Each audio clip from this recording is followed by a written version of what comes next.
Op het maisveld bij Twiesel waren er mulle agro van Kammersweg en KWS een demonstratie verzorgen. Wel een beetje oors vanzelfs als vaak in de jaren in verband met de corona. Nou, het is denk ik nou wel het zonde hier dat we hier een maisdemo hebben. Alleen nog van hier is het een beetje moeilijker, want we zitten natuurlijk ook met de corona. Oors hebben we vaak meisjes en jongens en dan komen er zo'n beetje 120 man.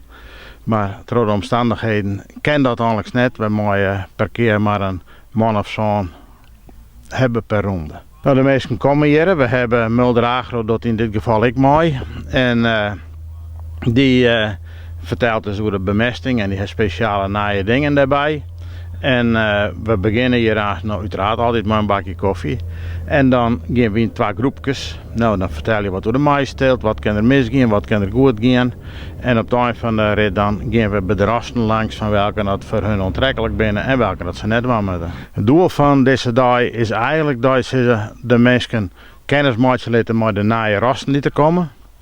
Want elke keer komen de naaie rasten en de vooruitgang daarin is ongeveer 1% per jaar.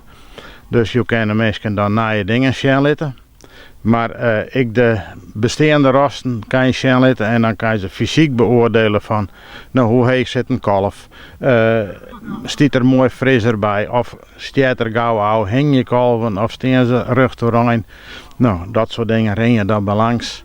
Wat ben de gevaren in de mais, het groeien en dergelijke. Dus ik kan zeggen van nou, hij heeft 3 keer op een tijd een soort wetter nodig.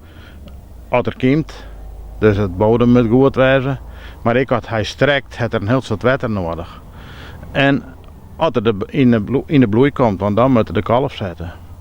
Een maisplant moet in zo'n weken ongeveer zo'n 8000 kilo zetmolverwarming. Dus die plant moet verschrikkelijk goed werken, dus hij moet goed gezond blijven. Het wordt nog wel even voordat alle mais van het loon is. Nou, dit staat nog wel 3 weken. Dus we rekenen met de laatste weken van september dat dit er ook gaat. Dit gaat gewoon naar de eigenaar van dit land, de boer van der Wal. En die broekt het van zijn kei.